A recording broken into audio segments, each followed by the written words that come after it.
Saya pernah membaca di salah satu media online yang Bang Arsul mengatakan ini berharap kalau Presiden mempertegas kebijakan pokok terkait dengan situasi perekonomian nasional terkait COVID-19 ya Bang? Ya, betul ya Bang ya? Iya, betul. Itu saya sampaikan karena pada saat itu kan tanggal 14 Agustus Presiden kan mau menyampaikan ya pertama pidato kenegaraan tentang laporan kinerja lembaga negara. Yang kedua adalah itu pidato pengantar untuk pembahasan RAPBN tahun 2021. Nah, waktu itu tentu saya sebagai anggota DPR, meskipun saya dari koalisi pemerintahan, ya berharap Presiden jangan pidatonya standar-standar saja. Itulah makanya. Berarti kemarin standar Bang? Enggak, karena saya nggak tahu juga ya. Nanti saya sombong kalau mengatakan karena saya berbicara begitu, maka Presiden lebih menukik ya. Meskipun ketika Presiden kemudian menyampaikan misalnya ya. Parameter-parameter untuk APBN 2021 ya, seperti pertumbuhan ekonomi sekian, nilai tukar sekian, itu sebagian orang juga melihatnya, wah ini kelewat optimis juga. Ya, tapi kan lebih bagus optimis daripada pesimis gitu loh. Berarti harapannya tidak hanya sekedar di lisan saja, tapi dibuktikan dengan apa yang disampaikan tersebut, betul ya Bang? Harus, dan itu adalah tugas dari para menteri yang menjadi pembantu Presiden. Jangan sampai Pak Jokowinya nanti marah-marah lagi, berarti ketiga loh kalau beliau marah itu kan sudah 2 kali loh soalnya sudah berbicara keras lah seperti itu. Sekarang ini semua stimulus sedang dilakukan begitu ya Bang? Ada pemberian BLT, kemudian juga yang lain-lainnya, kemudian ada seperti kartu prakerja dan sebagainya begitu ya Bang? Ini seperti BL ini yakin tidak sih Bang bisa memperbaiki atau membantu perekonomian masyarakat kita? Begini, kalau sampai tahapan ideal, misalnya kemudian ekonomi itu bergerak seperti yang kita bayangkan, saya meskipun tidak boleh pesimis, tapi juga tidak boleh juga menyimpan terlalu optimis. Tetapi saya kira yang penting ya, hampir setiap hari ini kalau anggota DPR seperti saya itu pasti terima SMS, terima WA yang mengatakan sudah sekian waktu tidak bekerja, tidak ada penghasilan, itu bisa membantu lah. Ya, itu yang saya kira paling penting. Dan dengan BLT itu, apalagi banyak yang kemudian di PHK, itu paling nggak bisa menjadi katup pengaman lah.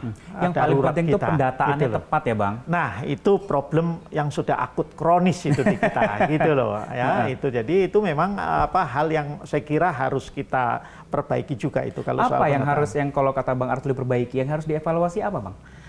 Sebetulnya kan begini, kita pernah punya proyek besar yang namanya IKTP itu kan dimaksudkan sebagai identitas tunggal nasional ya, National Single Identity itu ya.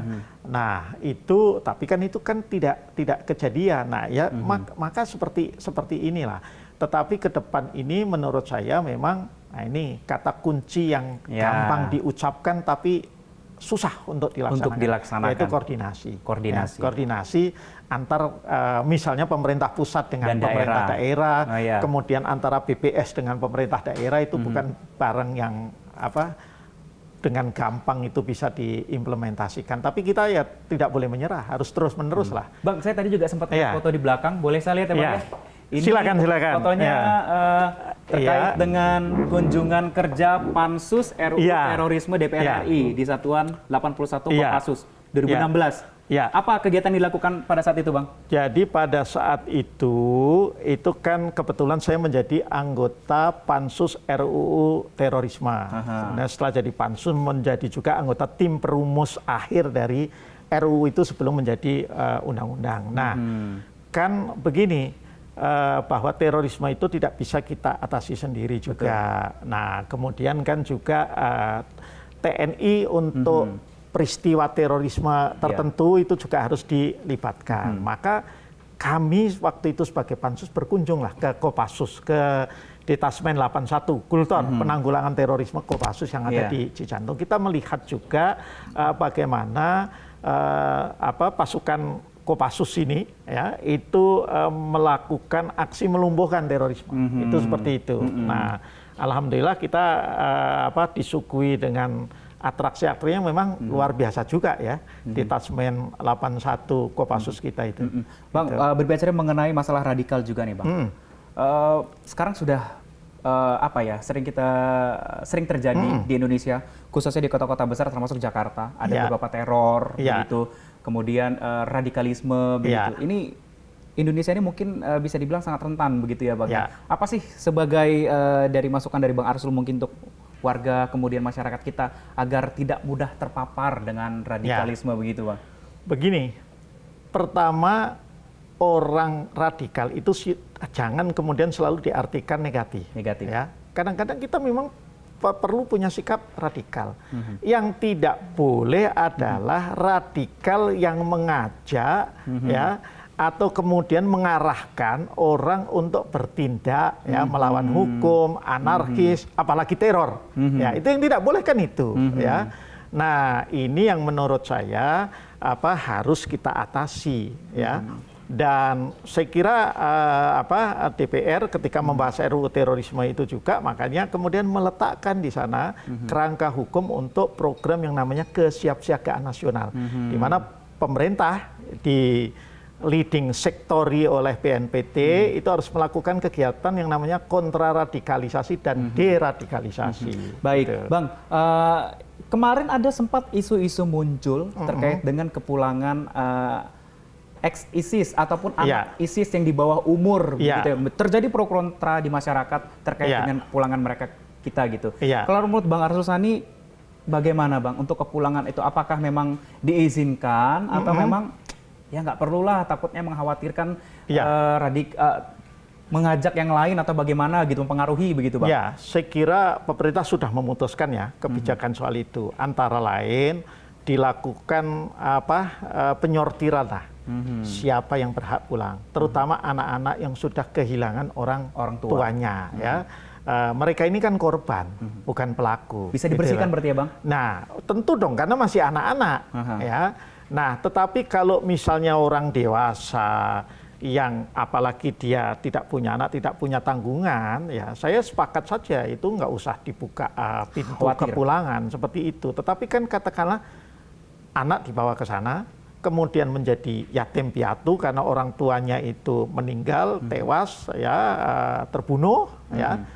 Kemudian anaknya masih kecil, dia juga belum tahu apa itu ISIS, apa itu terorisme dan lain sebagainya. Lah itu ya saya kira yang diputuskan oleh pemerintah, dan kalau kita tanya kepada Pak Menko Polhukam, saya kira itu dilaksanakan dengan screening yang ketat. Kekhawatiran apa sih Bang kalau seandainya yang dewasa ini pulang? Karena beberapa media juga ada kemarin sempat mengangkat isu-isu terorisme atau radikal ini sudah masuk ke universitas, kemudian ke sekolah-sekolah. Mereka nih kita tidak tahu nih masuknya lewat mana, tapi sudah ada saja target-target mereka begitu Bang. Jadi kita ini kan sebagai bangsa punya konsensus ya.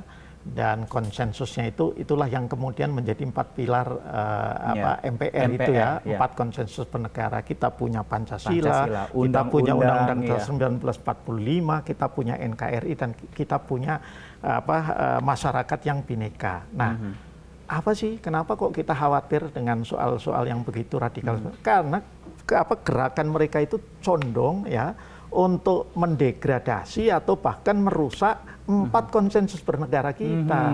Nah, kalau 4 konsensus bernegara kita itu rusak, ya rusaklah negara ini, hancurlah negara ini. Harus kita bentengi dari dasarnya. Betul, ya, Bang, betul. Ya? Itulah yang kami lakukan di MPR. Baik. Makanya.